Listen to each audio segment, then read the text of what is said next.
Let's be innovative. Let's challenge the norm. Let's raise the bar. Let's be the elite.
A new beginning, another opportunity to make a statement. Lionheart celebrates its roots with the car that started it all. 18 races to determine who is the best in the most exciting form of auto racing on the planet. 200-mile-per-hour Indy cars inches from disaster or glory. There can only be one Lionheart Speedway Series champion whose name will be etched into the Lionheart history books. The Lionheart Speedway Series presented by MOZA Racing starts now.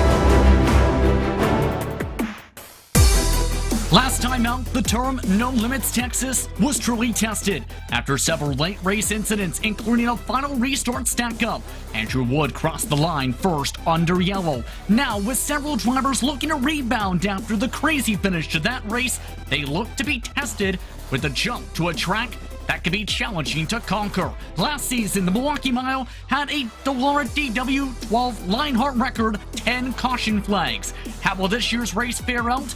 We're about to find out. This is the MOZA Racing Milwaukee 175. Hello everyone, and welcome to the third race of Season 2 of the Lionheart Speedway Series presented by MOZA Racing, live on racespottv and ESTV. The Lionheart Racing Series is powered by HyperX, makers of premier gaming gear like the legendary ultra-comfortable cloud line of gaming headsets. Whatever you play, however you play, HyperX knows we're all gamers. For more information on HyperX products, visit hyperx.com. My name's Justin Prince. Alongside me for tonight's action is Andrew Kinsella, with Arjuna Kankipati in the producer's seat. You can also follow along with timing and scoring thanks to our partners at ATVO to follow along with your favorite teams and drivers from the virtual world of motorsport. Let's dive straight into our graphics esports countdown to green from the Milwaukee Mile. As boy oh boy, Andrew, was last race wild, this week could be even more wild. It was an absolutely crazy finish last time out at Texas. Controversial finish, I might add, but I don't think that the action is going to slow down at all when we come to the Milwaukee Mile here tonight. It is one of those places where there just seems to be all sorts of action. The track is small. It is fairly wide, though, and it invites that type of lunging maneuver that so often ends in tears. So it's definitely going to be an interesting challenge here tonight, and I'm sure that we're going to see lots of action. Your schedule brought to you by Next Level Racing, the first short track on the calendar.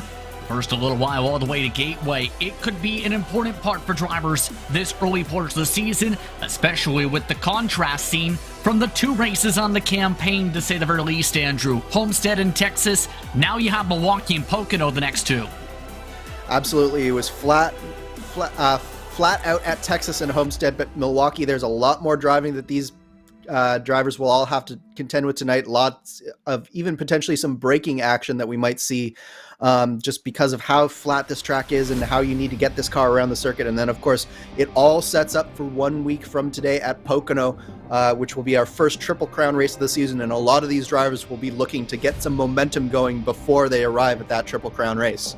We'll talk more about that Triple Crown race later on tonight. Let's take a look at the driver standings, brought to you by Graphics Esports. Trevor Malone, after his strong start to the season, has the points lead over Joe Branch, Ricky Harding, Craig Forsyth. Samuel Ryman quietly is top 5 in the standings. And that's the intriguing thing. He's the highest running rookie, and he's done it by simply waiting patiently for the attrition to build up to finish in the top 10 so far. Absolutely. Patience has been the name of the game here this season so far. You look at the likes of Matt Wagner, who has sat on pole for both of the races and led the vast majority of laps so far, but he's down in 6th place right now just simply because he hasn't been able to finish that strongly. But you look at the likes of Trevor Malone slowly working his way up through the fields race after race, and that has got him all the way up to the top of this top step of the driver standing so far. Team standings brought to you by HyperX, and 4D Chance has been played by 4D simracing, up by 5 points over Synergy Motorsports. And boy, what a difference 1 year can make. Power Slide Motorsports top 3 still, but plenty of different runners for the team title. Remember, Factory Back was one of the top teams. They're 8th after 2 races. Absolutely not the start that Factory Back wanted to see to this season, but they've got a lot of strong drivers in their stable, and of course you can't count out Team Race First. But as you say, 4D Sim Racing has been absolutely electric so far, and Synergy Motorsports probably the surprise of the season so far with just how strong they've been, really taking it to some of these other teams so far. And as you can see, the standings are so tight after 2 races. There's still definitely everything to play for here. We mentioned some of the rookies amongst the top 10. Let's take a look at the rookie standings brought to you by buttkicker. Samuel Ryman leads the way in those standings as an independent. Dakota DeMade in his first full-time season in the series 2nd. Jacob Oster, he's had great pace this campaign, but not so much the luck. Jim Herrick, Will Gibson round up the top 5, but keep an eye on the Woods, 6th and 7th.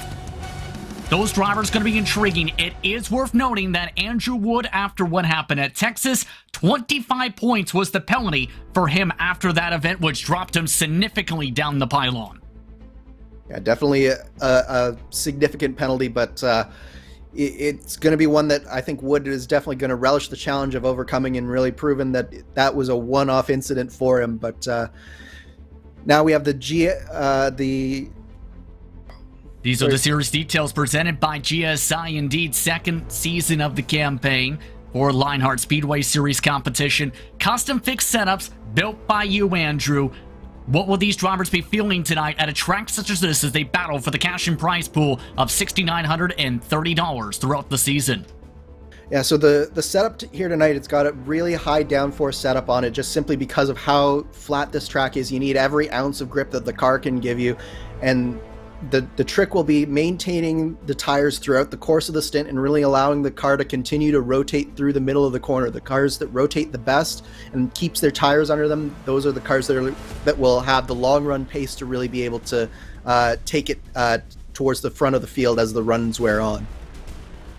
And remember, when it comes to this racetrack, the challenges have been real in Speedway competition. Second time this series has been here. Fifth time with the DW12 chassis and Lionheart Racing Series competition, as seen by the MOZA Racing event details. But the caution record was set last year in this series, Andrew. The chances for cautions can be high. Some drivers have had some collisions in practice. Absolutely, and when you get 40 cars on a 1 mile track, there's really no place that you can go if you have a moment, and it's so easy for the cars to just sort of stack up on the exit of the corners, particularly if it starts to get a little bit loose, and it can just very quickly turn into a much bigger incident than we perhaps had seen at Homestead in Texas. So it's definitely going to be intriguing to see how these drivers fare and how patient they'll have to be in order to really come out on top at the end here. Final moments of practice underway, and as you see, it's mostly cloudy conditions for tonight. 71 degrees Fahrenheit, 88 degrees the track temperature, and declining as the day goes on. And some time approaching 3 p.m. already, with drivers about a minute or so away from the start of qualifying. And when it comes to the expectations on what we'll see for the drivers throughout the night tonight, how do you drive the Milwaukee Mile at full tempo at this circuit? Yeah, so the two corners, although they look similar, they don't actually drive the exact same way. You really want to focus in on carrying your momentum into the corner. Probably you're going to be off the gas for a large portion of that front straightaway to just allow the car to rotate through, and then really focusing on that corner exit, particularly out of turn 4. It's very important to get the power down nice and early and really power out of that corner. Use all the track you can on the exit. Remember, this racetrack, plenty of history when it comes to open wheel action. This facility originally opened in 1899 here at the Wisconsin State Fair Park, and has held some of the top drivers in all of motorsports in the United States and across America. A.J. Foyt, Al Unser, Bobby Unser, Darrell Waltrip, Alan Kowicki, Davey Allison amongst those who have raced here. Recent years as well, Dario Franchini, Bernie Ecclestone amongst those. Current race car drivers such as Danica Patrick and Scott Dixon have also raced here in the past as well. This is a track also looking for a bit of resurgence in the real world, and these drivers are looking to surge ahead here in the early portions of this season. It's going to be intriguing, though, which teams can come out on top for the first short track race of the campaign. As we've seen, some drivers, their preferences seem to lean towards tracks like the Milwaukee Mile last season. Yeah, absolutely. It's definitely a sort of track that you need to get sort of the knack for. And a driver like, say, Joe Branch or our former series champion, Alexis Newsom, she was really, really strong on these types of short tracks. So it's definitely a unique challenge that it takes a lot of practice and a lot of patience to learn how to do well. And once you do, it's something that you can have a lot of fun with and go really, really fast at. Qualifying is underway. 5 minutes, 2 solo qualifying laps tonight from the Milwaukee Mile. Keep in mind with these DW12s, 85% is the fuel limit for today's action. As mentioned, very cool track conditions. First, the drivers looking towards, this is JD Esports driver Gabriel Wood, and expecting some big things from him. He showed flashes of speed at Homestead in particular, looking to stay clean tonight though, as he's top 10 in the rookie standings. And you can hear just how much he has to let off the throttle through the middle of the corner. I think probably what you're going to find is he drove it in there really, really deep. The faster way is, generally speaking, a little bit more backing up the corner, and that's something that these rookies who don't necessarily have that much experience won't know, but they will soon find out that there are fast ways around this track and there are slower ways, and I'm not sure that Gabriel Wood is going to have the fastest lap based on that first lap there. Remember, he has a background in stock car racing with JD Motorsports, which runs in the NASCAR Xfinity Series. He works amongst the crews at the racetrack. He's at the bottom of the board currently, just about. Matt Taylor's at the top of the board. He's currently about to end his second lap, trying to improve it to a 21.557 the second time, 5/1000 slower than his current best time. Tony Schowen, who led the way in final practice, was in front of him for a moment, but Tony Schowen and Matt Taylor 1-2 in practice, flip-flop in qualifying. Here's a look at that one. Just look at how much speed Fowler carries off that corner, right out to the wall, comes across the line, 21.662. That's not quite good enough for the front of this field, but 6th place so far for Fowler. Keep in mind that 2 drivers are to start at the back of the field tonight. Creighton Carter, who has an EOL that's carried over from Homestead. He did not start last time out at Texas. Andrew Wood with the avoidable contact EOL. And that point penalty will also have to start at the back at a track he's talked about he really likes to race at, but had it prepared for quite young at the time. We've seen him a couple weeks ago. Joe Branch, meanwhile, is looking to sting like a bee tonight. A different look for Branch. Yeah, I really like this look on Branch. He's had more of the classic IndyCar type of look, but this is a little bit of a special paint scheme that he's got going on, and he's looking pretty quick here. 8th spot for Joe Branch as he crosses the line. Branch looking qualifying speed well. Or looking well, I should say, in qualifying, as Ricky Harden jumps up top 10 as well. And Ricky Harden is hard in the wall on his second lap. Yeah, definitely just tried to carry just that little bit too much speed. Matt Wagner, another one, he carried too much speed through turn 4, and that is a big, heavy impact, and it's not looking good for Matt Wagner to carry on his pole streak to start this season. Several drivers really struggling to get a lap on the board with under 90 seconds to do so. Jim Herrick does get one up in the 21.7s, but the difference on the time's not as compressed as we've seen in the past couple weeks, but still tight. Top of the board is in the 21.5s, 20th position in the 21.7s, about a 0.2 of a second difference from top to bottom as Michael Goodman jumps up into the top 3. And that just goes to show you that time difference just goes to show you just how much a driver makes the difference at a track like Milwaukee. These drivers, of course, all have the same setup, but it's just the lines, it's the lifting of the gas. Every little thing makes that difference and allows a driver like Matt Taylor to really take a stranglehold on that top spot. But Matt Wagner looking to get one more run in to possibly displace him.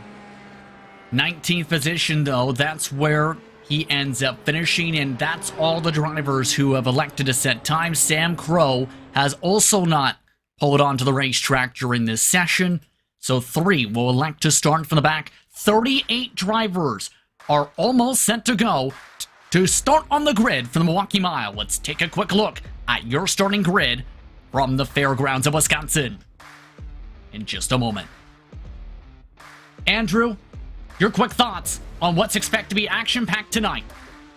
I think especially in the first few laps of this race, we're going to see some crazy action, 3 and 4 wide. It's an incredibly wide racetrack, especially in the straight lines, and it all funnels down into those corners. So I expect probably a little bit of calamity as well as we try to get the race going. The drivers are now rolling their cars onto the starting grid. It's time to take a look at your starters from Milwaukee. On the pole tonight, it's Matt Taylor with a 21.552. That is a couple 100s quicker than Tony Shelland. Michael Goodman for Powerslide Motorsports starts in 3rd, with Ron Hacker in 4 for Synergy. The Team Simrace 24/7 machine, Luis Gonzalez Nunez, his best start of the season, is in 5th, with Mike Rigney in 6th. Behind them, it's Vern Hawkins III and Ricky Harden, followed by Chris Fowler. Rounding up the top 10 is Joe Branch. Dean Mall starts in 11th spot tonight, with Paul Jenkins in the 12th spot. 13th goes the direction of Shane Coogan, with James Watson in 14th. Jeff Gion and Samuel Ryman will start alongside each other, 15th and 16th, with Gavin Sanders and Jim Herrick rounding out the top 18. Matt Wagner and Trevor Malone start 19th and 20th, with Will Gibson 21st. Isaiah Dupree's in 22nd tonight, with Matthew Short 23rd. Dakota DeMade, who showed speed at the short tracks this year, in the past 24th. Jacob Oster deep in the field 25th tonight, with Craig Forsyth in 26th, the opening race winner of the season. Mike Gibson and George Anzotto 27th and 28th, with Hugo Gallas in 29th. AJ Musselman rounds out the top 30 here in Milwaukee. Gabriel Wood starts 31st, with Big Joe Hassard in 32nd. Gonzalo Munoz starts 33rd, with Gary Gonzo 34th. Ryan Eric King was the last driver to set a time. He'll start 35th. The rest of the drivers will start at the tail. Andrew Wood, Creighton Carter. Sam Crow did not set a time in qualifying, but does not have an EOL to serve officially. Let's take a look at your official onboard cameras tonight. Your feature onboards, as Jacob Oster has the NLR onboard. Take your racing to the next level. Visit nextlevelracing.com. The 71 at Critting Carter has the Graphics Esports on board. Graphics Esports, world-class design from the real world to virtual. Visit graphics.esports.com. With the Gomez Sim Industries on board, it's Joe Branch, makers of high-end esports equipment and controls. Visit gomezsimindustries.com. And with the HyperX on board, it's Michael Goodman. Whatever you play, however you play, HyperX knows we're all gamers, and HyperX is always ready to game. 38 drivers ready to go quickly around Milwaukee tonight. The Milwaukee Mile, 175 laps on the board, 175 miles at this 1 mile facility. It's expected to be wild, to say the very least, from the get-go. The big question, which driver will come away with the MOZA Racing Milwaukee 175 victory and the attrition of last year? Just a few moments away or so from getting to racing from the Milwaukee Mile, as the Speedway Series is all set to go. Competition, commitment, excitement. This is Lionheart, and this is the start of the MOZA Racing Milwaukee 175. We're underway from Wisconsin.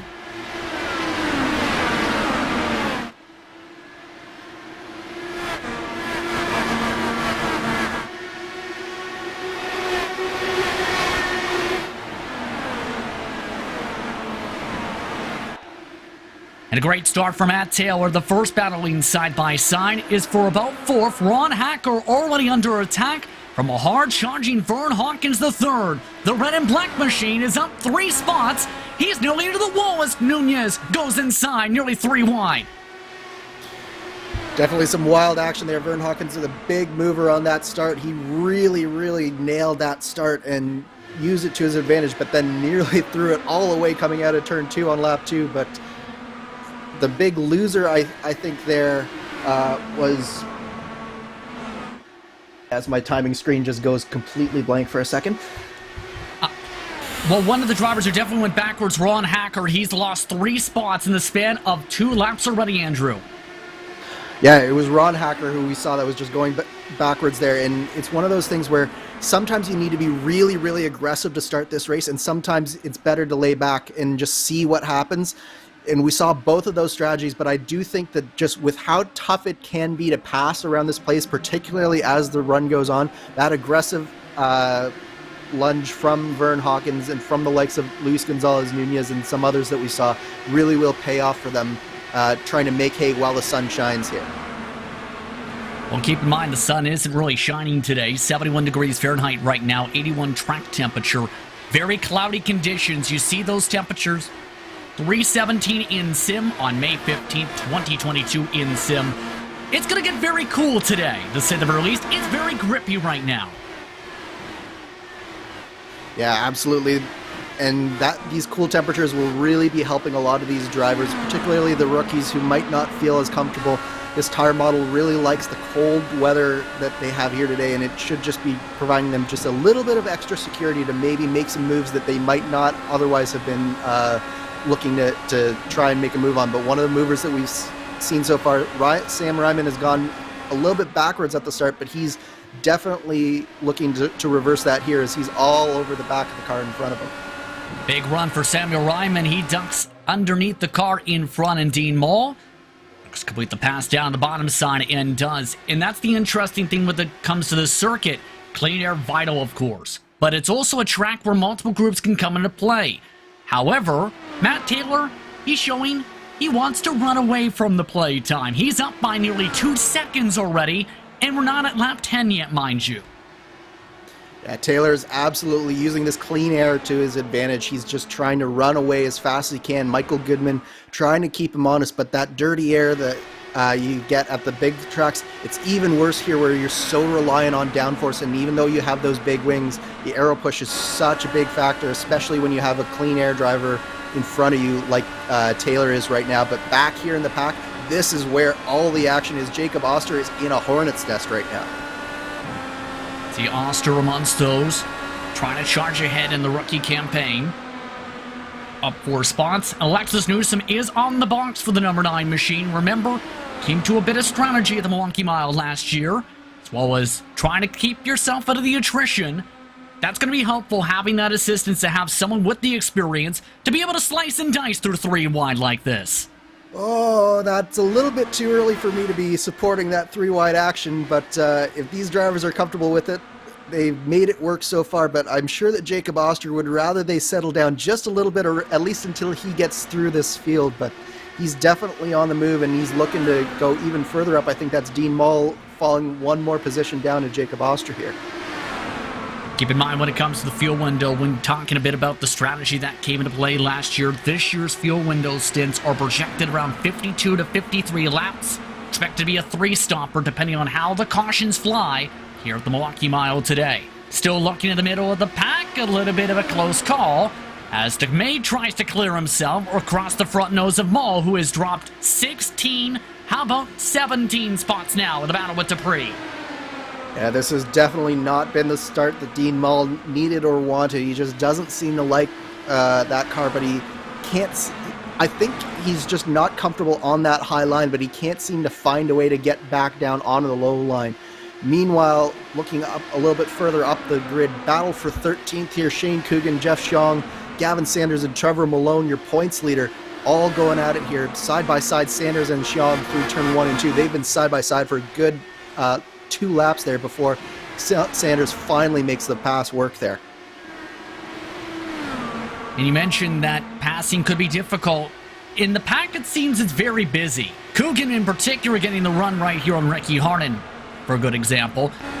But it seems to be where you want to be able to settle on down to avoid said runs. So you see how much time even this pack is losing to the next car in front of Harden. Absolutely. It's so tempting to fight the cars around you because you see them just trying to drive away from you. You see them fighting all around you, but at the same time, it's costing you speed, it's costing you time, and it's allowing the likes of Matt Taylor and Michael Goodman and Tony Schowen up front to just run away from this field here. And I would be surprised, Justin, if very soon we actually start getting some traffic as well. Remember how big aero wash can be when it comes to traffic on the short tracks. I want to give a quick shout out to the 99 because we've seen him make himself known in the Speedway Series this season. He also just so happens to also run a lot of short track action. It's part of various different leagues, so he's been trying to make waves in several different facets of the service on iRacing at the same time. Short tracks and in open wheelers. Yeah, absolutely, and they synergize here today for Michael Goodman, but he's definitely one of those strong drivers that you always expect to see him at or near the front. He does particularly well in qualifying it, and he's joined up this year with Tony Schowen and Joe Branch of Powerslide Motorsports for the first time, and I think that's really helping him in terms of the race strategy as well. That's actually huge, especially since under our banners he does run our 8-Ball Motorsports too, to be able to help him develop down long term on the sim. Looking at the mid-pack you still see on screen, Jeff Xiong with a purple car today, trying to battle against some blue machines. And keep in mind, when it comes to some various races over the weekend and various series, blue cars usually were prone to attrition. So far, the blue cars looking pretty strong in the mid-pack. Yeah, there are a number of blue cars here today, and fortunately we've been able to keep them all clean so far, but just look at that track map at the bottom there, Justin. You can see that 8 car of Matt Taylor is getting so close to the back of this field. We're really starting to get into traffic for just about everyone here. Yeah, and that's going to really potentially open things up for Goodman, for Tony Schowen, who's 3 seconds back of the race lead, potentially when they all have to try and get around groupings like that. Here's the look at Taylor. Under 154 laps to go already in this race, and already can pick up a little bit of the difference now that he's got a bit of whiffs of draft. He was running on average in the 22.4s the past 5 laps. He just ran a lap 2/10 slower, and he's still 10 car lengths back of the last car on track. It just goes to show just how much that air wash really affects these cars. So the honeymoon phase is over for Matt Taylor. Now it's down to work, and he's going to have to find his way through all of this lap traffic that you see in front of him. One thing to note, Justin, is Dean Mull has pulled it onto pit lane here, and it looks like he has maybe some damage that we didn't detect on camera, and that could have been why he was falling back so abruptly through the field. So Dean Mull's day going from rough to not great at all in the turn of about 24 laps already. Here's a look at the replay. That's going to do it with Dean Mole. He was in the midst of battling before that duck in. He's out of the car, in fact, doing the 23.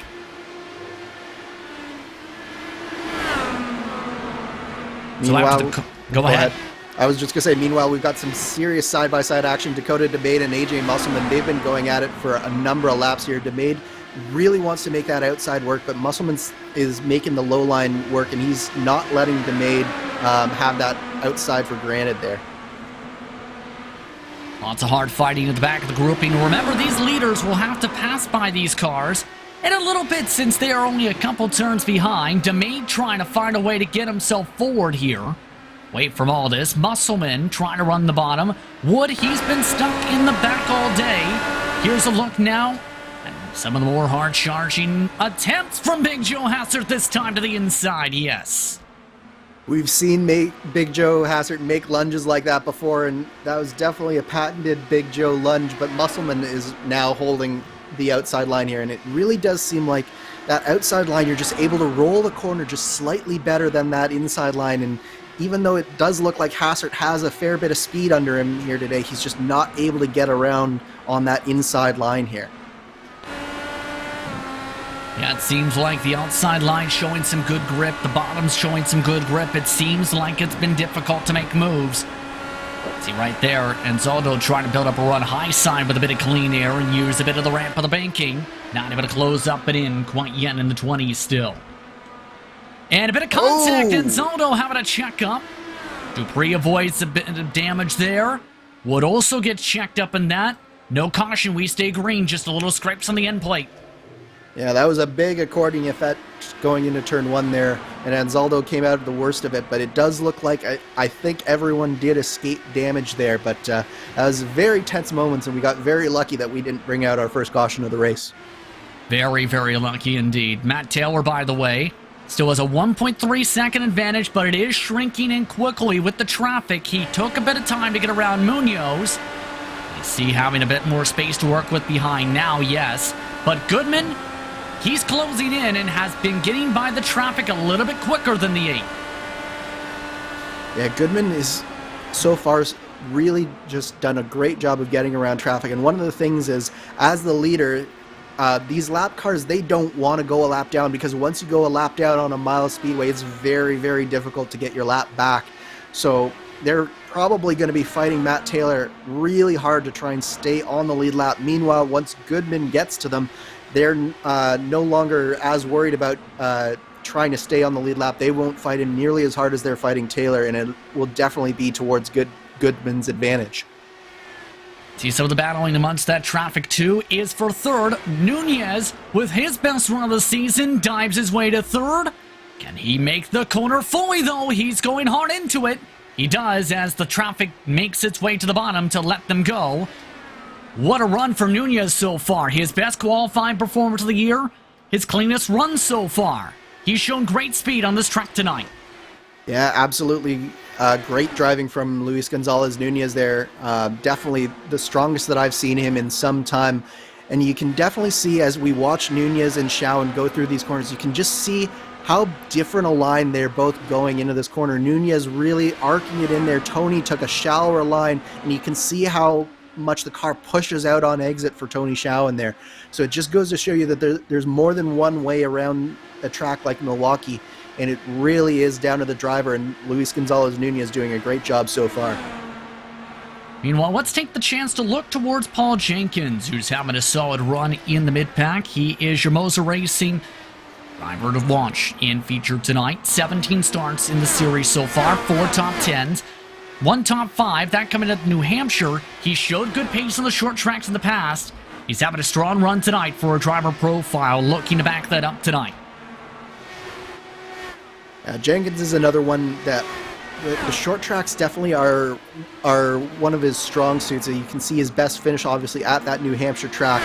He really is one of those drivers that he doesn't need to push quite so hard when he's at a short track, and that rhythm that you get into, it just lends himself to his style of racing on these ovals. So I definitely expect Jenkins to have a strong showing here today. He's currently inside the top 10. By the way, we mentioned about, once you let the leader go, traffic will be a little more courteous to some.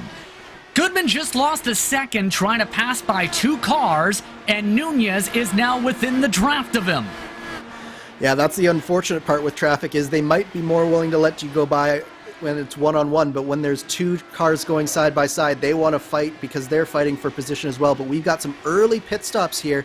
It looks like Gabriel Wood, and I believe that's Mike Gibson also on pit lane here. Both of them rolling the dice here. An interesting call because remember last year in particular, the talking point was trying to make sure you stay out as long as you could in case you get trapped under yellow, because when you pit, you can lose a couple laps because of it.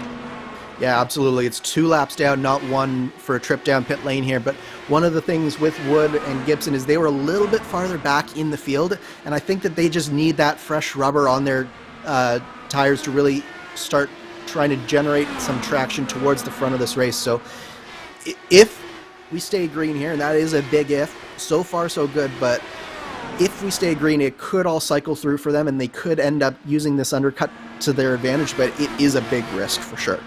They're running about the 20s so far tonight, struggling to get by some of the traffic. We'll see how it plays out for them, the big picture of things. Meanwhile, James Watson, he wants a chance to move around the 11th spot again. He lost this spot that time by, this time by his colorful machine dives to the inside again. Watson side by side and passing by Hardin. As talked about, Watson no more so for a road course racing ability as well as off-track run. In terms of pro truck racing, showing some decent speed so far in open wheelers as the 2 of Godso's in. Yeah, I think Watson is definitely starting to get acclimated to these cars. There's definitely a learning curve, especially with the DW12 on ovals, about how to drive it and how to drive it well and consistently. I think he's shown definitely some speed, but this is the first time really that I've seen the consistent type of run throughout a full fuel stint from Watson. So really good job, strong run in 11th place for him right now. He's won several overall championships on the iRacing service and Pro 2 light trucks in the past. He's won a couple division championships in dirt racing in general, the ovals. Oh, and that's while also winning a PM18 championship, top 3 running about a year or so ago. So he can drive a lot of different cars, and he showed good pace in the league scene in IndyCar machinery. Currently looking for his best run of the year in Lionheart competition, as he nearly plows into the wall to emphasize that point. Hardin says, "I'll take the spot back to finish your point." And all that work is undone with just that one small mistake, and it's such an easy mistake to make at this point in the fuel run. These tires are really, really suffering, but Watson is not letting Hardin just have that position. He's going back towards that inside. This time, though, I think Hardin might just be able to hang tight on the outside here. Hardin able to do so, yes indeed, but look who's also in the mix this again now for 12-foot checkup for Coogan. And Coogan, he's been making a lot of passes, Andrew. However, he hasn't gained a single spot from where he started. In fact, Gavin Sanders with a chance to potentially make it a -1 on the night. Yeah, it's one of those things where you're so intent on the car in front of you, and then suddenly the car behind you is right on your tail and looking to take advantage of just a small mistake. So you really have to be aware of all of your surroundings, and there's a lot of coming and going on a track like this, in a race like this, where we get this long green flag run and the tires start to go away. Small mistakes is really what kills your momentum and costs you positions. Pit window expected to open back up in a moment or so. Will Gibson's indicated he wanted to pit. However, he was side by side with the leader and Matt Taylor amongst all of that. The lead, as a result of all the traffic in front of the red and black machine, the lead's gone from nearly 3 seconds to 1.5 seconds. Gibson goes in, 2 and 3 wide down the backstretch. Yeah, that was some tense moments coming out of turn 2 there with Matt Wagner, Gavin Sanders, and Shane Coogan taking a -2 on that one maneuver from the 2 competitors there.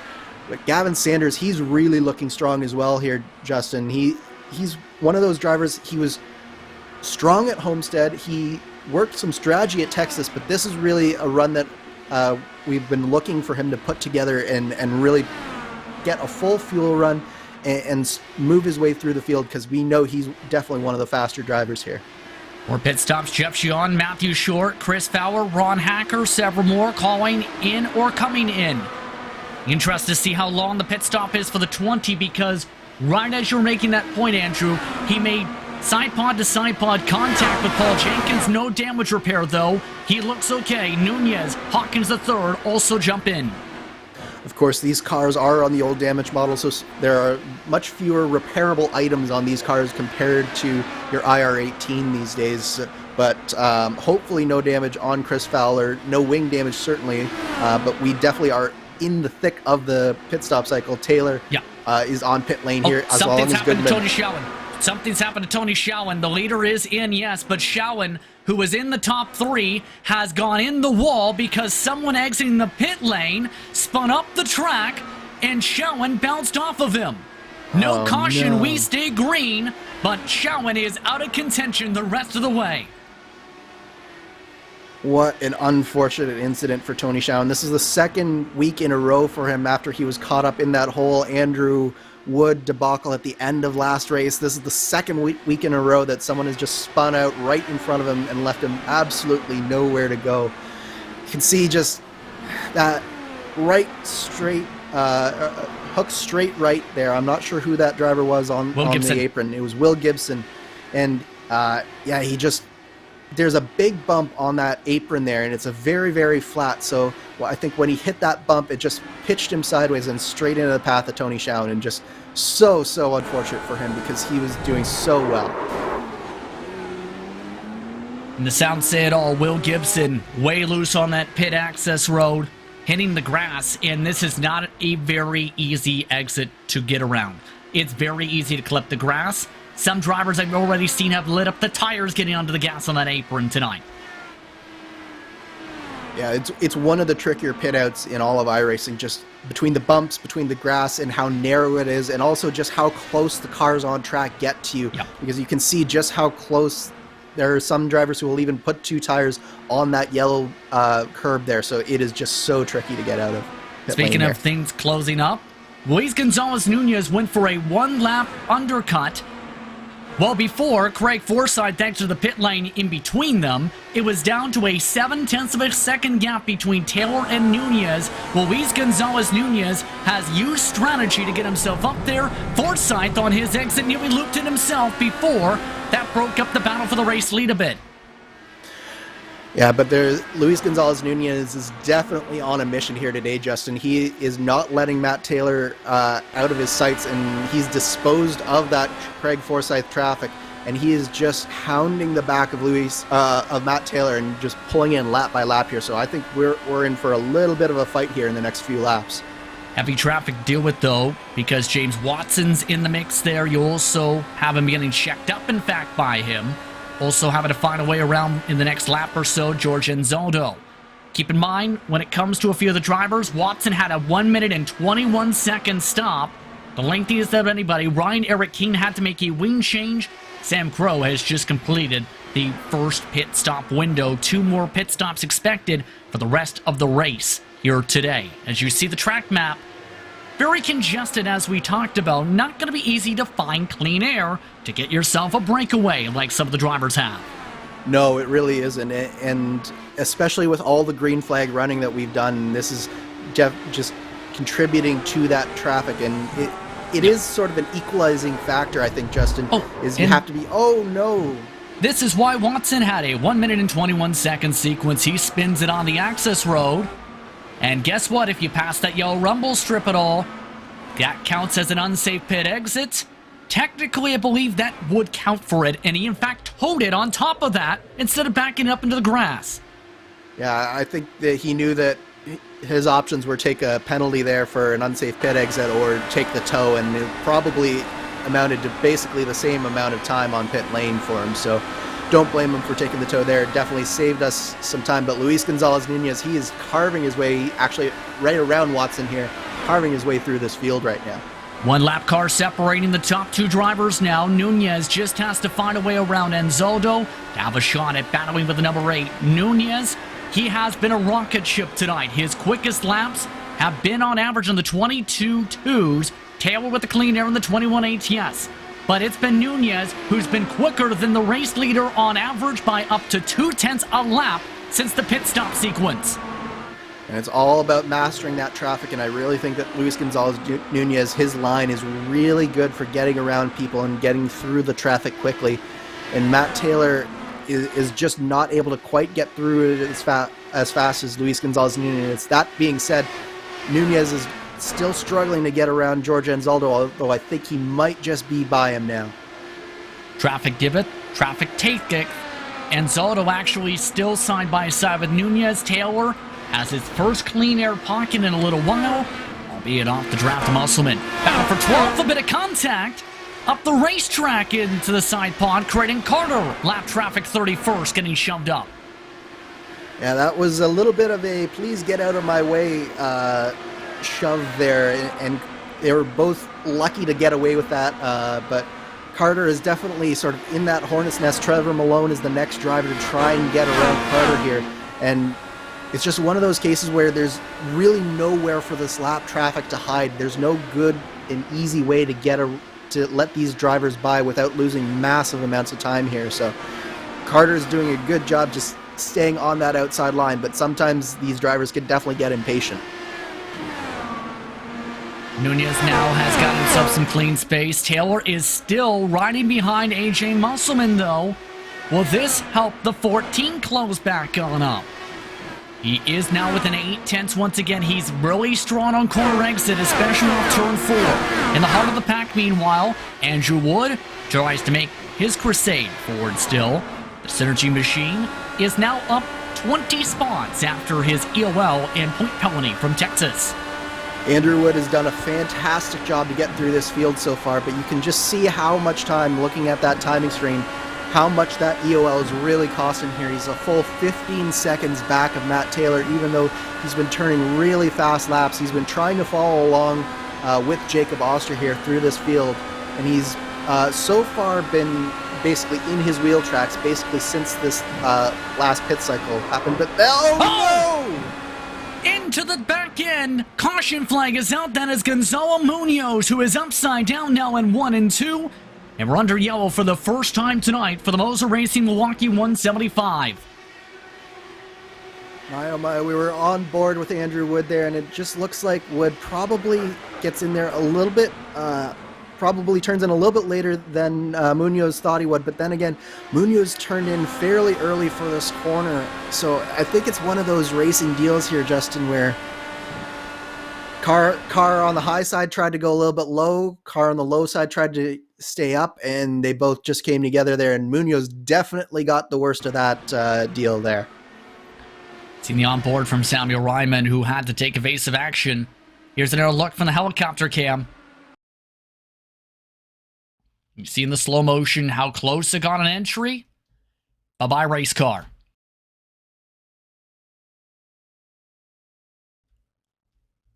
You see how much the wing just flips around as it hits around the track. Upside down goes the blue, white, and red machine.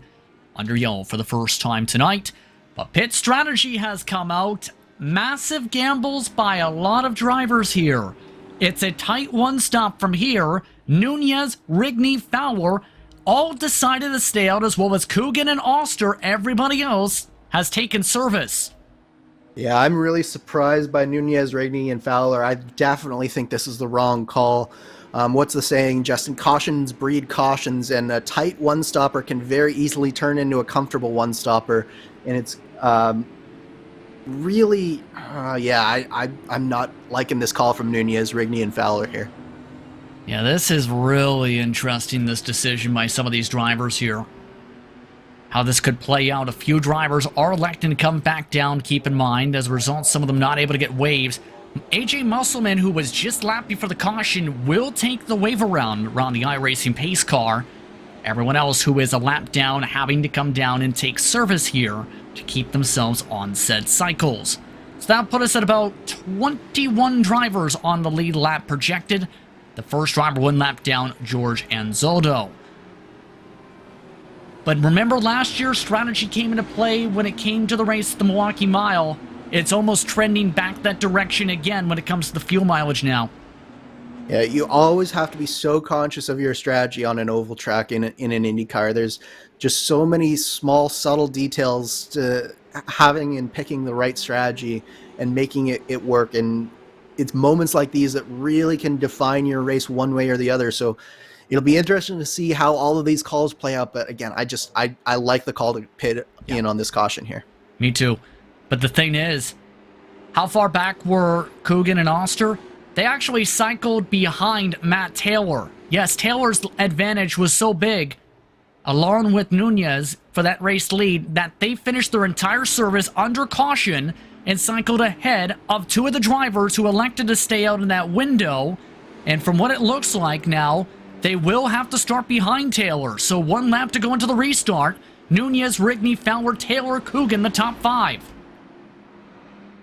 Yeah, massive advantage here for Matt Taylor. Not only does he have the fresher tires, but he also has 2 cars between himself and Michael Goodman, who's the next car on those fresh tires. So this is exactly the type of play that Matt Taylor really wanted to see here, and he is going to have to get after it as quickly as he can to try and get back to that Luis Gonzalez Nunez car. There is plenty of traffic, though, as well between second and third. Mike Rigney's up there in second, I should say. You have Enzaldo separating for the race leader, as well as Forsythe to Rigney. iRacing pace car ready to drop off. Time to go back racing from the Milwaukee Mile. Back underway. Bit of a checkup from second on back. Everybody else onto the loud pedal well.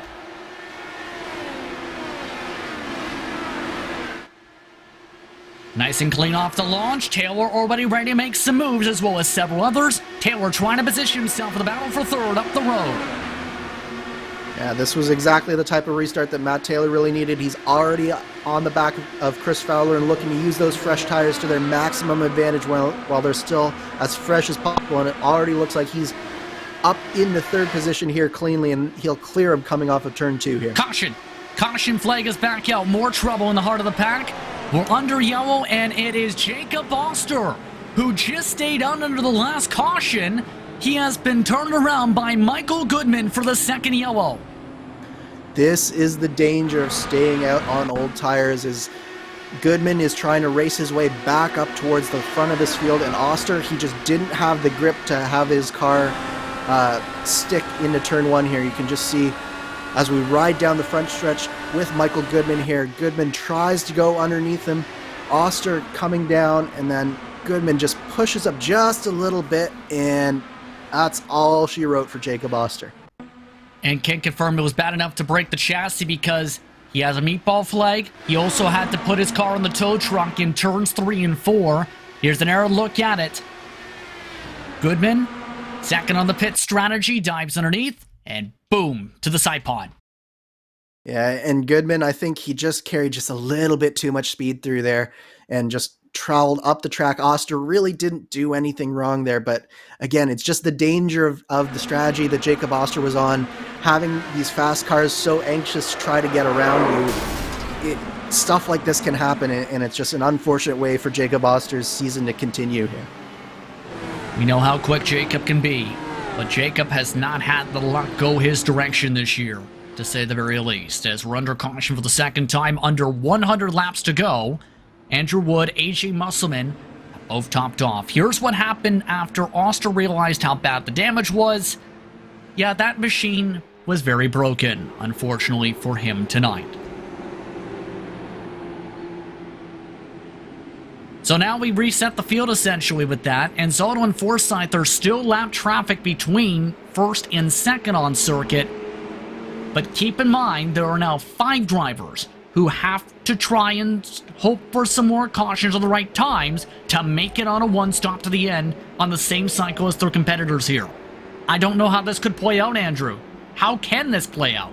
Yeah, I think that if you're Matt Taylor, you're just smiling right now, because not only did you get that much closer to Luis Gonzalez Nunez in the lead, but you're also that much closer to making it on this one stop. Whereas if you're Luis Gonzalez Nunez, this was the worst possible thing to happen. You really needed to try and run away from this field here on this restart and have as much green flag running as possible, and to try and build that gap to Matt Taylor as big as possible, and this is not helping your cause right now.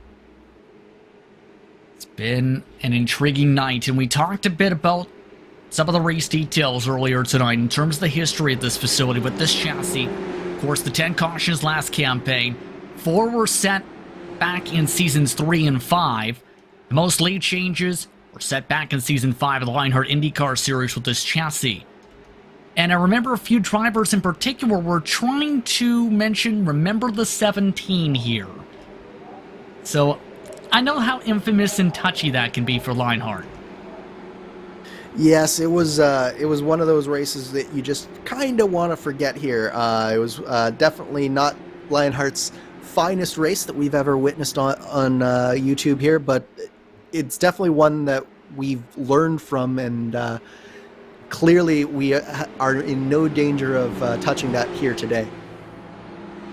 So far, just two cautions so far. Very calm for the most part, with a lot of busy battles in between. But Nunez, Rigney, Taylor, Fowler, Coogan, the top 5. Goodman still in 6th. Hawkins the 3rd. Branch, Ron Hacker, along with Matt Wagner, the top 10.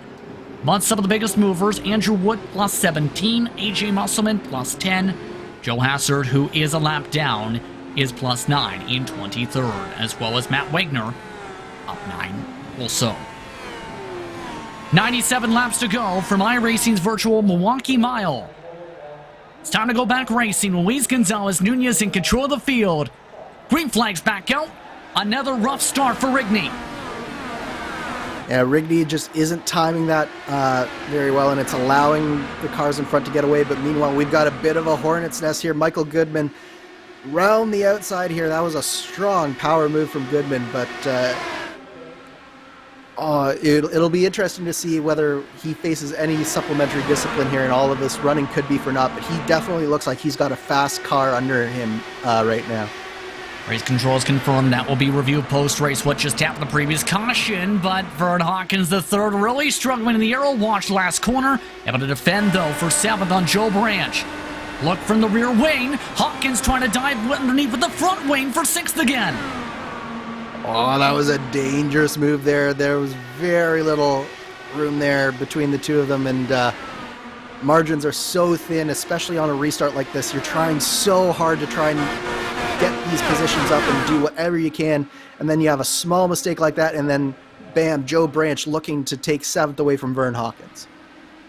And keep in mind, Coogan is amongst those who stayed out the previous cautions, who has to pit within the next 20 to 30 laps. They are not looking comfortable for the fuel margins. Look on board, this is Ron Hacker for Synergy Motorsports. We've seen him go backwards a little bit earlier, getting himself back in the footing of things in that silverish white, blue, and black machine.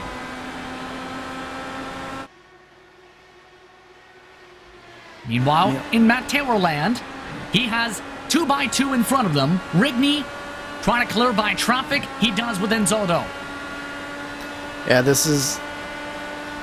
Matt Taylor really needs to get by these cars as quickly as possible here. Luis Gonzalez Nunez nearly 2 seconds out in front of Mike Rigney here. 2.5 back to Matt Taylor, but this is really the last major obstacle, I think, for Taylor in Georgia and Zaldo, and then now it's a fight for position with Rigney, so this is so important that he gets these moves done soon and not let Luis Gonzalez Nunez escape here.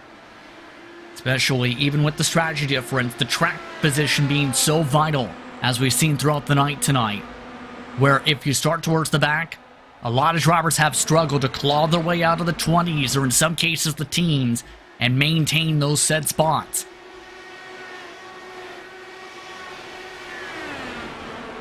Keep in mind as well some of the air battles going on.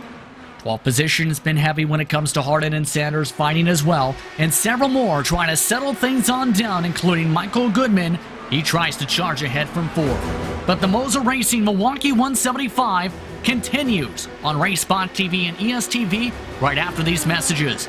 You're watching the action from the virtual Milwaukee Mile in the state of Wisconsin. Your race leader, Luis Gonzalez Nunez, by 1.65 seconds over Mike Rigney, Matt Taylor, Michael Goodman, Chris Fowler, after halfway.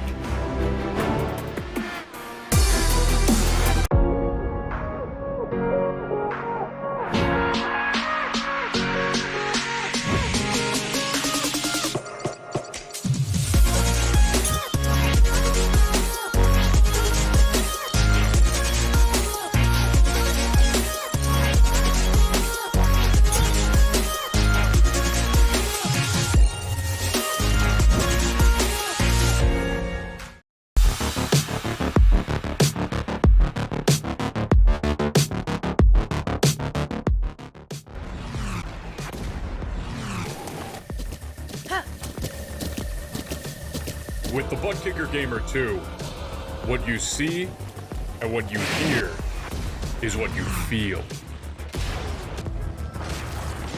Buttkicker. The future is feeling.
Welcome back to racespottv and ESTV for coverage of the Lionheart Speedway Series and the MOZA Racing Milwaukee 175 from iRacing's virtual Milwaukee Mile. Justin Prince, Andrew Kinsella with you with the producer Arjuna Kankipati as Luis Gonzalez Nunez in his roll of the strategy dice still has him out in front by nearly 2 seconds over Mike Rigney, Matt Taylor, Michael Goodman, Chris Fowler, the top 5. But the concern has to be real for some drivers. The fuel window is approaching for all those who risk staying out despite being at the very edge of the one-stop window. This is a risky time for some of these drivers now up at the very front. Absolutely. This is the time where really Luis Gonzalez Nunez, he can't do anything about it now, so he's got to just be focused on going as quickly as possible. But you look way back in the field to the likes of Andrew Wood, some of these drivers who topped off on that last caution, they're really sitting pretty right now. For reference, Andrew Wood's 16th position back to a plus 20 for him. You take a look at the battle for 11th. This was where some of the battling was getting pretty busy before the break. Gavin Sanders amongst those trying to get around the traffic of George Anzaldo. It's also worth noting that some drivers are indicating they'll have to pit soon. In fact, Will Gibson, who is several laps down, has pit. Here's a look, though, at the battle for second. Rigney, who is on that different strategy, trying a different line. How about below the rumble strip in turns 1 and 2 in the battle for second?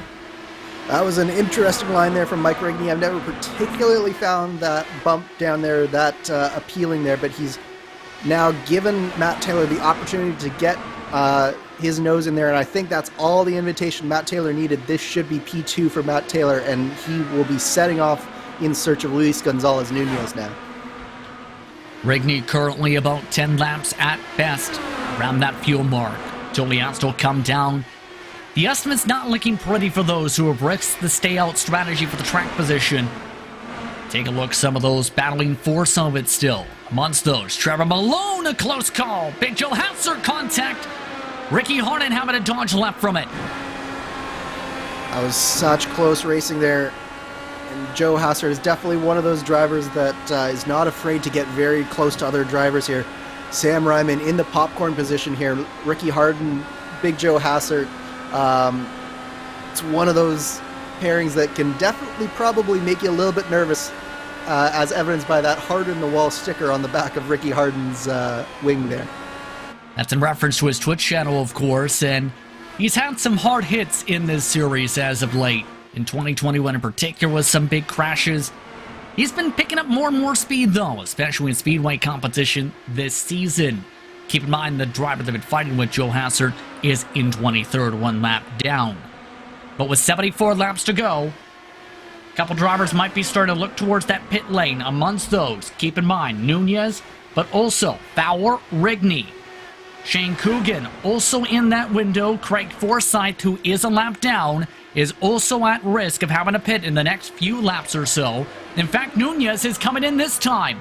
The race leader has indicated on the radio he is pitting with a 3-second advantage. He is going to have to try and make a 2-stopper work in what is looking to be a 1-stop fuel mileage race. Yeah, so this is now the danger zone for Luis Gonzalez Nunez. He does not need or want a caution before Matt Taylor comes down for what we presume to be the final time. Then he needs a caution that will somehow allow him to get back on sequence with Taylor, but it really doesn't look good for Nunez at this point. 8.2 seconds, a quick stop. In fact, 8 seconds on the dot. In the lane, about 25 seconds. And as a result of that pit stop sequence, he has lost 1 lap. But that's the beauty of being the race leader with the advantage. He is 1.2 laps down, essentially, on circuit in the mix with some of the race leaders. Outside of that, looking okay-ish, but needs it to stay green, as you mentioned, with Taylor about 15 laps or so out from the fuel window. Yeah, now, I will say this. If he can find the speed in that car and the ability to get through the traffic and pass by Matt Taylor, suddenly that becomes the best case scenario for Luis Gonzalez Nunez. So these fresh tires this time right now is probably the most important of Luis Gonzalez Nunez's race. Chris Fowler also just dunked into the pit lane this time by, and keep in mind, green flag pit stops at Milwaukee were a bit of a tough one last year. This year, drivers are really seem to nail this pit entry, I've noticed. Not too many major lockups onto the entry, no spins into the entry, like we've seen a couple drivers last year. It's been nice and clean getting yourself into that yellow line and inside that tight wall for the pit stop. Yeah, the setup definitely has a little bit more rear-end grip this year, and that's, I think, helping them just get through that final corner and avoid... There's a very big bump on the exit of Turn 4 that if you hit it wrong, it can pitch you sideways no matter what setup you have, but I think they've been doing a good job at avoiding that so far, and it's allowed for some really clean pit entries. But there's Matt Taylor on screen, but right in the background of that shot back there, that was Luis Gonzalez Nunez. He is really closing on the back of Matt Taylor right now using those fresh tires. And Michael Goodman is saying, remember me? He was in the conversation battle for the race lead before the first green flag pit stop window. As Rigney comes on down, Goodman is battling for first on the racetrack now. Goodman with a chance to battle for the race lead for the first time since lap 30. But here comes Luis Gonzalez Nunez, and you can see visually just how much he was able to get up onto the back of Michael Goodman just through that one corner alone. Look at how hard Luis Gonzalez Nunez is running that car into these corners. He's using those fresh tires for all they're worth. Meanwhile, Craig Forsyth, now last car on the lead lap, does not want to let Matt Taylor by here. And he is making life very, very difficult for the race first driver. Forsyth actually has to come in. He's indicated he'll have to pull on in. Taylor had taken a high line for evasive action. And in comes the blue and white machine. But as you talked about, Nunez looking to unlap himself here. That will be step 1 to help his strategy here. Step 2, though, is still hope it goes green, because if you get a caution around the time everyone can make it on the gas, that is a net loss on track position from the race lead of 17, about 16 spots. Yeah, absolutely. This is really treacherous times for Luis Gonzalez Nunez. He's really got to come up lucky, I think, in terms of the caution time if he has a legitimate shot at winning this race, certainly with how strong Goodman and Taylor have been on their strategy. We are, of course, assuming that they can make it, and I do think that we're getting very close to that point, but we should find that out soon in the next, I would say the next 10 laps or so. You mentioned the 10 laps. That's at the very upper echelons of the fuel window we projected earlier, keep in mind. The most anyone went during that opening run, about 57, 58 laps. It is doable to make it, to make sure you can go to the end, but it's still a tough ask, Andrew, for some drivers if you haven't been officially using those mappings and saving a bit. Yeah, and this is a track where you can potentially save a lot, but you do tend to lose a lot of time, and there isn't very much time to lose here with the laps as quick as they are. We're talking 21-second laps. It's very, very difficult to save fuel if you have to. So saving whenever you can during this middle stint will be very important for the drivers trying to extend as long as possible here. Remember an open wheel race here a couple of years ago when it came to Milwaukee Mile 2. Someone was so desperate to save their gas, they tried to clutch and coast it in a Dallara IndyCar. They lost about a lap's worth of time in about 10 laps. It's not like stock car racing where you can save with the clutch and coast. Yeah, no, you definitely need the force from the engine because you have so much downforce and drag from these wings that it just will not roll through these corners. There's an incident in turn 3 here. The 28th place driver, it's Carter, and this changes everything. We're under caution as the 71 brings out the third yellow of the day. 2 laps down was Creighton Carter. He gets a little bit of help from George Anzaldo. Yeah, that was right off the nose of George Anzaldo, and he nearly was able to keep it straight there and avoid the caution, but then just at the last instant there, you see the car pitch around. Here we ride on board with George Anzaldo down the back straightaway here. And I don't think he realized just how slowly Creighton would be going through this corner here, because he really was going slow on that outside line and just really left George with nowhere to go. Remember those fuel numbers you just mentioned? We're about a couple laps away from those numbers, so all of a sudden, we have a good old-fashioned Lionheart Speedway Series fuel mileage race at the Milwaukee Mile, it looks like possibly for some. The race leader's coming on in, and the tough thing for Luis Gonzalez Nunez, he didn't get his lap back before the caution. Yep, so he'll have to rely on the wave around here, and that puts him at an even further disadvantage because there's no possible way that he can make a pit stop under this caution. So not only is he at the back of the lead lap here, but he's also still on the wrong pit strategy. So really he's hoping for another really quick caution that will allow him to come down and get fueled up and maybe, just maybe, work himself back through this field. But we've seen just how hard it is to pass the likes of Andrew Wood only up to 9th place after he's been working all day long to try and get through the field. Interestingly enough, Andrew Wood and AJ Musselman both are still on the racetrack. And I'm curious if they're going to come in this time by. Keep in mind, I would suspect that they are, yes. Yeah, you have to think so because they wouldn't be able to make it their 44 laps in their respective stint. That would cycle Taylor up in front. Or we can have Andrew Wood still stay on the racetrack. This is a call from the 64. This is definitely a call. We know that Andrew Wood's normal team, which is private label Team Hype and Team Talent, have had interesting history with the pits in the past. I'm not sure what Andrew Wood is doing here, to be honest. I think that he should have come down pit lane and topped off there, unless he's trying to do it with 1 to green. That would be my only. But there's a problem with that. If you try and go towards the 1 to green, coming to 1 to green, if the pit lane is closed for you in the sim, that is a green flag penalty for pitting with the pit lane closed. Yep. So yeah, I'm not sure what Andrew Wood's doing here because no matter what, if we get a caution, it won't work out for him because then he'll go to the back of the line and there'll be some wave arounds here that he'll be behind. And by staying out, he definitely has to pit again. So yeah, I'm not in support of this call at all. The only way I can think of this playing out is they're thinking people will have to save and they're hoping to come in or get a quick caution where everyone else then stops in. That's the only thing can think about here. We'll say this as well, though. On top of Nunez having to take the wave, a couple others are back in the lead lap with the wave. Rigney and Fowler are also making the same call. Shane Coogan is pinned a lap down, though, because of Andrew Wood staying out here. He's between Wood and Musselman. Matt Taylor is 3rd in on the pylon, 4th on the track.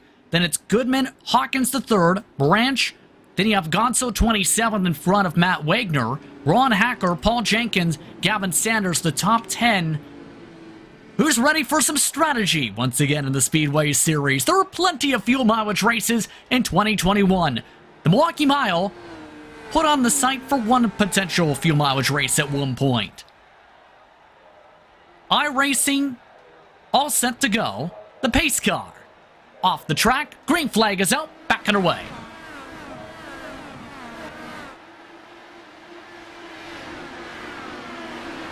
Nice and clean for Andrew Wood up at the front of the field. Behind them, Paul Jenkins, and not so much. He's loose in front of the field. Caution is out. Several more spin. Paul Jenkins up in the air as everyone else smacks its way into the pack.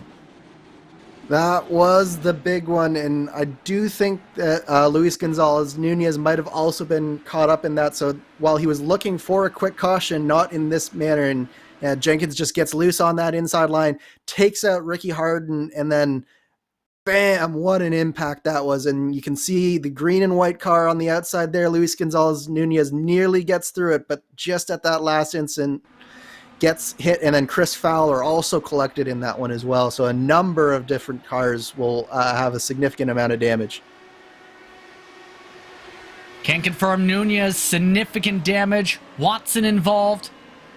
Right there, Chris Fowler, right into the mix of things, straight off the wave around. In fact, just about everybody who tried that different strategy, all were in that incident. And as a result, Wood and Musselman are good to go on fuel. Everybody else staying out. Yeah, and this is exactly why you wanted to pit if you were Andrew Wood, is because you have this quick caution. And yes, you'll be able to make it comfortably from here, but you're going to have to fight your way through a good 15 cars to get back into the lead of the race. Meanwhile, you could have been much closer to your goal without coming down pit lane there, or if you'd come down pit lane on that last caution. So it definitely doesn't work out for a number of these drivers, but the driver it does work out for, Matt Taylor, resumes the lead of the race with Michael Goodman right on his tail. And with no lap cars in between. On the bright side for Shane Coogan, he gets his lap back as well here with this. Not the way he probably expected with the quickie yellow. But you have to feel for Gonzalez Nunez. Looked to be in the driver's seat much of the race, with the pace looking strong, or having a chance at least to battle with Taylor. Now, Nunez, his best run of the night and of the entire year, sees him significantly damaged at the tail end of the lead lap after getting a full wing change and a whole new front cone. Yeah, and I suspect there's probably some more damage on that car as well that hasn't been repaired yet, because that car doesn't necessarily look the straightest that I've ever seen a car look. So yep. Really, really unfortunate for Luis Gonzalez Nunez there. Just an innocent victim. Yep. But now it turns to the Taylor and Goodman show. Goodman, remember, was charging before the pit stop window the first time around for the race lead. Now that they are lined up 1-2 again, can things break down here for where Goodman will have a chance? And one of the things I want to bring to your attention is that Goodman also has a teammate in Joe Branch sitting in fourth place as well, so that could also factor into this, because we also know that Branch is definitely no slouch on these short tracks as well. So the chess match continuing to build up a few more pieces. Interestingly enough, Shane Coogan, I think, had to let some drivers go. Yes, he actually pit because he couldn't make it on fuel either, so he elected to stay a lap down to make sure he could still make it to the end of the race. Yeah, so he really had the choice of getting back onto the lead lap and then potentially being 2 laps down after his pit stop, or pitting now. Did I just hear something under caution? I heard an impact under caution here. Ricky Harden is hard on the wall down the front stretch. One in the world. What just happened to Ricky Harden here as he just went hard right into the wall? I have no idea what just happened here, but we're also just 2 corners away from the green flag. So will Ricky be able to continue on, or will this potentially affect the green flag here? I don't think it'll impact the yellow. Here's a quick look, replay right side. From what I see in the onboard, he did a downshift at that time. Either way, green flag getting ready to wave, back underway. Matt Taylor looks to run away from the pack.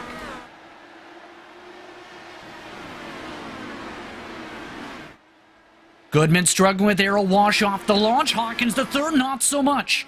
Big run for second. The 25 dives to the inside.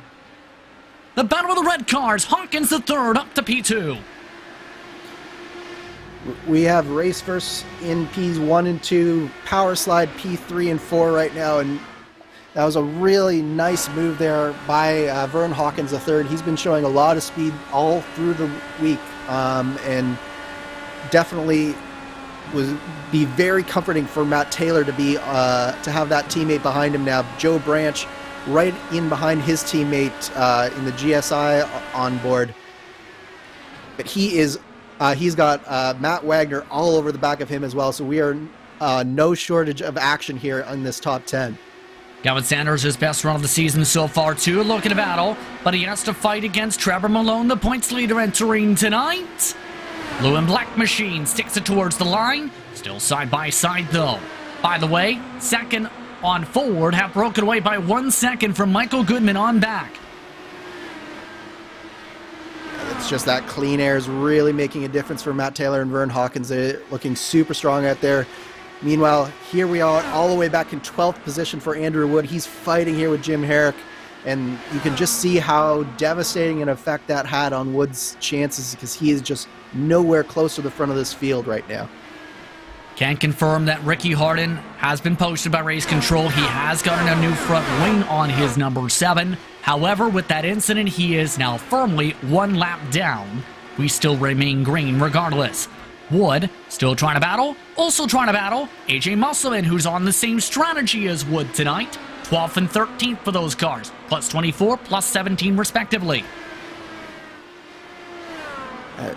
Definitely strong runs from Musselman and Wood, but again, it's just the strategy just did not work out for them. Their next car down the road right now is Mike Rigney, and we've seen him up at the front as well, so definitely it's one of those races where you just have to be so perfect on your strategy, and sometimes it's good to make a call that gets you out from the pack, and sometimes it comes back to bite you, and I think that's what's happened with Wood and Musselman so far. One of the drivers that strategy is played well for, I should say, is Dakota Nemade. We were talking about him in 23rd, remember, at the start of the race, stuck towards the back. He's now up to 12th spot, trying to keep up with Andrew Wood, in fact, here. He's looking very comfortable now, position-wise, after struggling early. Yeah, Nemade has had one of those quiet drives that just allows the other drivers to make mistakes and just capitalize on those mistakes when they happen. So it's been a really strong run from Nemade, and just nice quiet day, and sometimes the quiet days are the best days in terms of points. By the way, Andrew Wood is now up to 10th spot, making a move on Mike Rigney. So Wood is on the move. He's 5 seconds back of the leader, but he is right now a rocket ship. He is maintaining the exact pace, if not quicker pace, than Matt Taylor and Vern Hawkins III. He's definitely putting down some lap times here, but the farther he goes through this field, the harder that these drivers are going to be to pass. Coming up on the back of Sam Ryman right now, but then you look at the likes of Gavin Saunders, Trevor Malone, they're going to be much harder for Wood to pass here. Oh, don't forget Big Joe Hassard is out there too still. Meanwhile, up at the front, Hawkins III, still riding behind Matt Taylor. He can't seem to close up that 0.6 of a second buffer that Taylor has for the race lead, although they do have traffic approaching quickly, including Ricky Harden, the first driver who can be lapped this run. And this is the type of opportunity that Vern Hawkins is looking for. He's not going to be able to really close in much closer in clean air, but in this dirty air that Matt Taylor finds himself in now, we've seen Taylor just can't quite adapt as well as some of the other drivers in this top 5 so far. Obviously, Luis Gonzalez Nunez was the prime example, but Vern Hawkins has shown himself very adept at that dirty air running, so he is doing a great job running down his teammate right now. He's closed up with now a couple tenths as a result of the aero wash being fed from the 7 machine back to Matt Taylor. This could open up the door for Hawkins III to reel him on in. And keep in mind, Vern Hawkins III, when it comes to his pace, he showed good flashes of speed. The Transcendent Motorsports machine looking to fight for the point. Still can't close up, back to 0.6 now as he still gets in the aero wash of Matt Taylor. This is also allowing Michael Goodman to rejoin the fray after dropping 2 seconds back. Yep, all of this give and take, all of this back and forth, the product of this short track racing where the leader starts to run away and then suddenly they get into traffic and then it opens it up. So one of the things you can never do in a short track race is get discouraged, because there's so many opportunities that present itself, and as long as you're ready to take it, like Michael Goodman is, he could potentially find himself very close to victory here. Especially if they start battling for the race lead with under 34 laps to go here at the Milwaukee Mile. Gap is down to about 0.4 of a second, and Hawkins III is gaining on entry. Here's a look at the weather conditions. They have stagnated around 80 degrees Fahrenheit. The track temperature, 71 degrees Fahrenheit, is still the air temperature. Fairly high humidity with the winds gusting. The wind's currently gusting towards the back straightaway, over from the front straightaway grandstands currently. So those conditions have stabilized at about that 80 degrees, still very cool with the clouds as the drivers try and make some nifty moves in the traffic. That was some tight racing there for Vern Hawkins. He definitely needed to clear that lap traffic as quickly as he can, and he did. And now he is right on the back of Matt Taylor here, and Matt Taylor just can't seem to do anything with that slower car of Ricky Harden in front of him. Of course, Ricky isn't that much slower now that he's replaced his front wing, so he's just trying to stay in position here, but in turn, it's just giving Matt Taylor dirty air and allowing his teammate to really pressure the back of him. They haven't been able to find a way to even close up to Ricky Harden, keep in mind as well, with that wing change differential. So this could get really intriguing how this plays out with a bit of the fresher rubber. With those Firestones for the number 7. 30 laps to go. From racespottv and ESTV. Goodman has lost a bit of ground to all this as well. By the way, some of the drivers still charging ahead include Andrew Wood. The gap was about 5 seconds back of the leader a while ago. It's now under 4 seconds. Side by side for 7th. Andrew Wood looking to go plus 29. He does. He's up to 7th. A race high. Yeah, definitely surprised to see just how strong Andrew Wood is on this final stint. It could be that some of these drivers maybe have to fuel save just a little bit here, Justin, and that's allowing Andrew Wood to go full bore and pass him. But you can see that Trevor Malone's certainly not making Andrew Wood's life easy as they are going back and forth for this 7th position. This time Andrew Wood solidifies it as they get themselves around Gary Gonzo, who dives inside. Next car up ahead is Ron Hacker, nearly a full second up the track. Back up to the race leaders. Still half a second difference amongst them, and the interesting thing with them riding behind Ricky Harden here is they aren't necessarily gaining any ground on the lap traffic at the back of the pack. In fact, if anything, the pace and the tempo have slowed down by about 1/10 on average a lap than earlier. Yeah, you're absolutely correct. And check that as Ricky Harden lets the leader go. Not so much for Hawkins III yet. Here we go. That was definitely not what Hawkins III wanted there, especially given how much he had to check up there coming out of turn 2 to make sure that he didn't get in the back of Ricky Harden.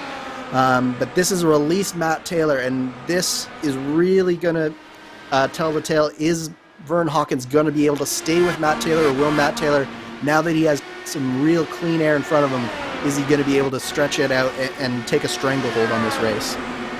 Matt Taylor has already picked up 2/10 this lap. Here's the look again at Andrew Wood. He's already passed by Ron Hacker.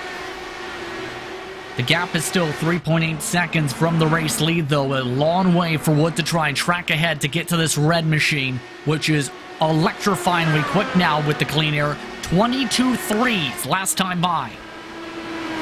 Yeah, and if Matt Taylor was fuel saving, it could be that he was actually purposely behind Ricky Harden for a while, and now that he has made his fuel number, he is going with his foot to the floor here, because he has definitely turned up the wick here in these last few laps. He has indeed. Joe Branch, by the way, he is still amongst the top 5 cars. See that battle with Goodman. Goodman hasn't been able to keep up with the top 2. And I've noticed this. Goodman, when he's been in second, he seems to do a very good job at keeping up with Taylor. Anywhere further back, not so much. He's fallen off 1/10 per lap. And they're being joined by Andrew Wood in their pack as well. This could be as high as 3rd now for the 64. Yeah, the pace of Andrew Wood here on this final stint has been nothing short of astonishing here, Justin.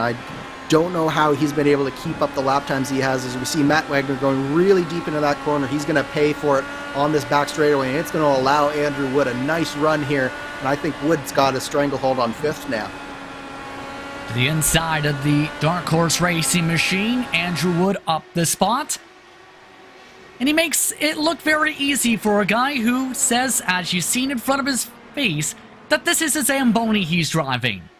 No, it's not, but you get the point. 20 to go this time.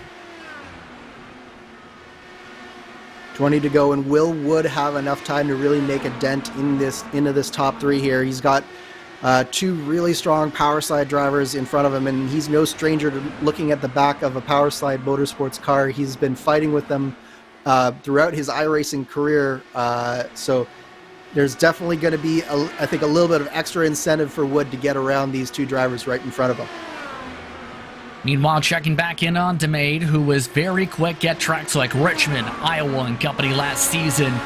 He's trying to hold off a few other drivers, including Luis Gonzalez Nunez in 14th. The 14 car is trying to put on a solid recovery drive here after those hard licks under the big one a few cautions ago. Yeah, unfortunately, it doesn't seem like he has quite the car that he had before, but back to the front, Joe Branch has got his hands full. Wood is looking to come up here, and he is coming up real quick. Wood looking solid on the exit, trying to get the run, can't quite yet with Joe Branch going defensive. Branch goes a little deeper on entry, Wood tries to diamond it once again.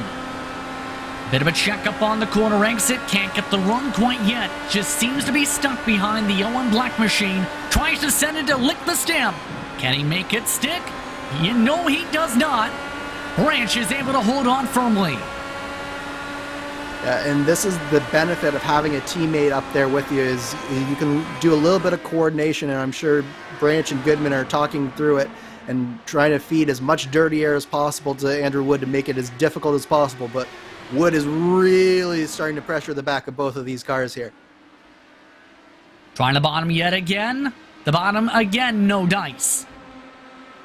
And it seems to be a difficult thing for Wood right now to find that run to clear on by. It seems he's more comfortable towards the outside. Will this run work? He tried to diamond it yet again. Got a good run off the corner.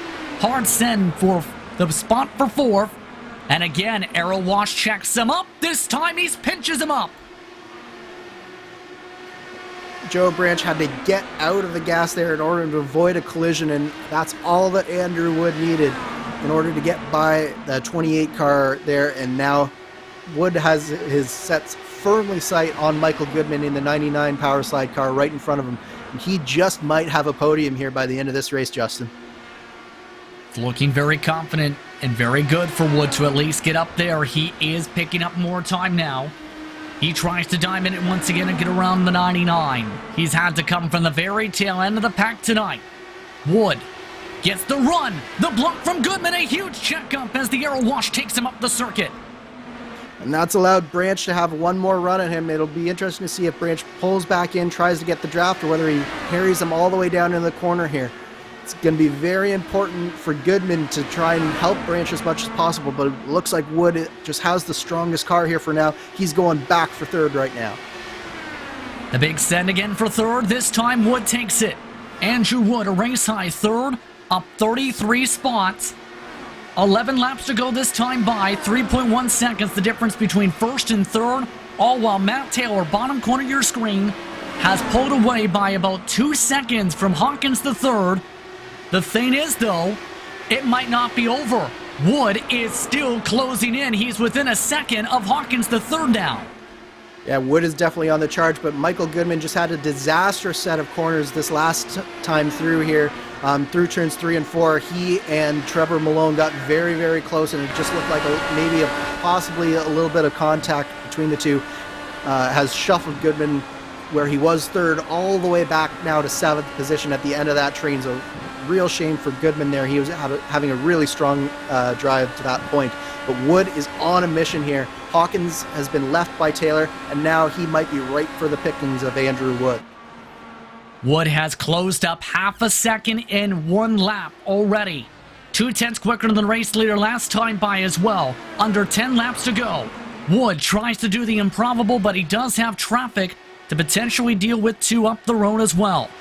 Wood trying to find a way to get up to second. Hawkins the third. I don't expect this to make it easy for Wood here with 8 laps to go. With how far up Hawkins the third has ridden much of the race. But here comes the send. Wood with the stamp sent again. Again the send works. Wood up to second, 2 seconds back.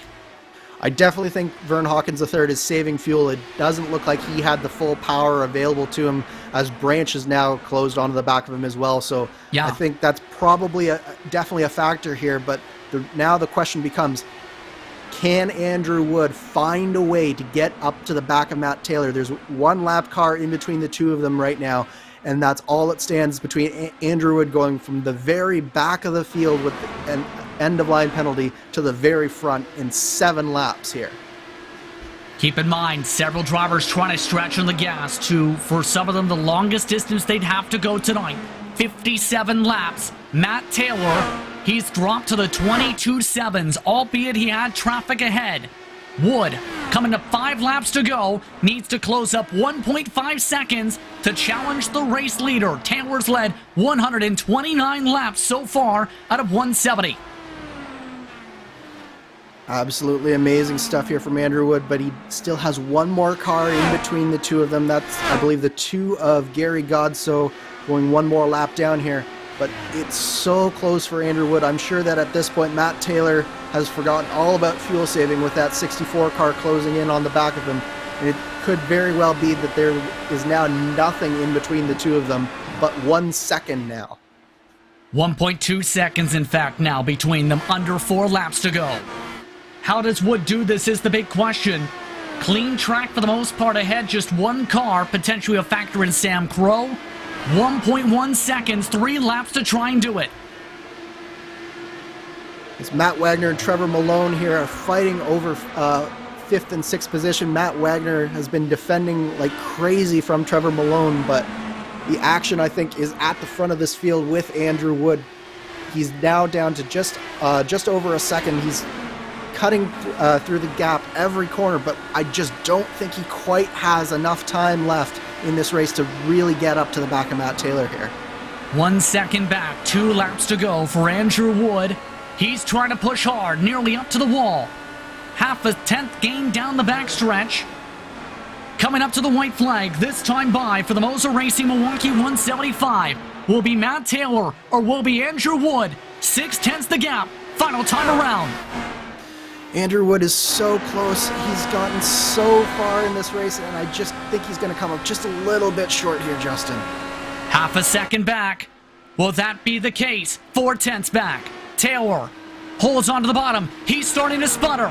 He's trying to hold up the speed. He tries to keep his foot in it. Matt Taylor does hold on. He wins the MOZA Racing Milwaukee 175 by 0.3 of a second. Vern Hawkins III runs out of fuel before the line, giving 3rd place to Joe Branch. Matt Wagner 4th and Vern down in 5th place.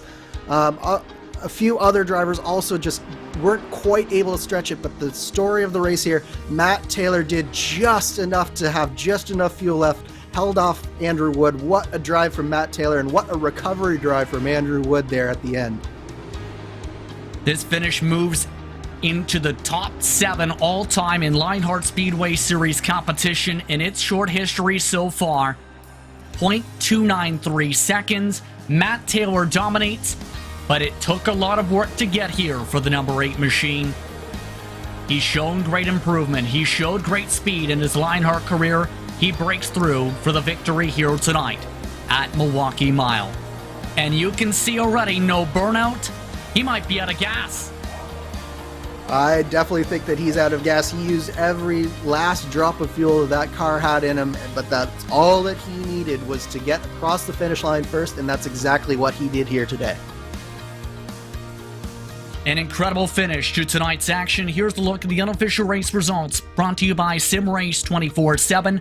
Matt Taylor, he was tested to the very end tonight, 134 laps on the night. In the end, he takes the checkered over a very hard-charging Andrew Wood, who came from the 36th official starting spot, but also from an EOL to start shotgun. Joe Branch finished in third, with Matt Wagner in fourth. Vern Hawkins the third, Dakota Domain, Michael Goodman, AJ Musselman, Luis Gonzalez Nunez, a shout out to him with the comeback tonight.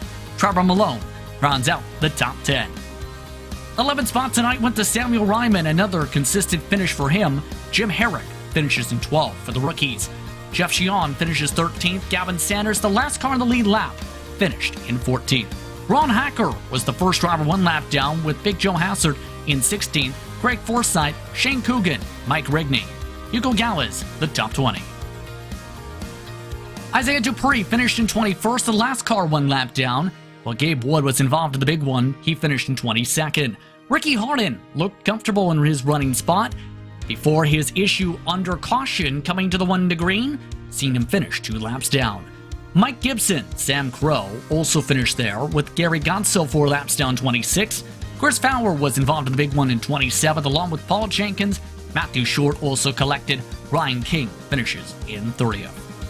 31st, George Nzoldo, James Watson 32nd, Carter, Will Gibson, Jacob Oster, Gonzalo Munoz, Tony Showen, Dean Mull, the 38 drivers who started tonight here at the Milwaukee Mile. Some incredible action tonight from Wisconsin, as that brings us directly into the Lionheart HyperX post-race show, as the Lionheart Racing Series is powered by HyperX, makers of premier gaming gear like the luxury ultra-comfortable Cloud line of gaming headsets. Whatever you play, however you play, HyperX knows for all gamers. For more information on HyperX products, visit hyperx.com. It's time to dive straight into HyperX Victory Lane, where Matt Taylor dominated at the Milwaukee Mile, but he had to sweat for it at the end. Andrew Wood closed up what was about a 5-second gap with 30 to go, down to 3/10 at the checkered. Matt, how tight was that margin for you? The margin was, I sputtered at the line. It could not have been any tighter than that. Of course, Andrew Wood was amongst those with the gamble to stay out during a caution flag. They got the big one to help on that mark. How pressure-filled was it, though, for you, seeing that comeback from him on that different strategy, a couple laps on hand on the fuel tank, to come that quick, that fast? I was just kind of watching the relative and really just super focused on the fuel, and I saw he had a big gap back and just kept doing what I was doing, hoping I was going to make it. The fuel number was showing 0 at the line, and I was right there.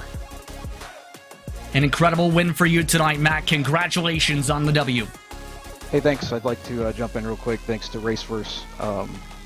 They broadcast the fixed race on Monday nights, which is pretty cool.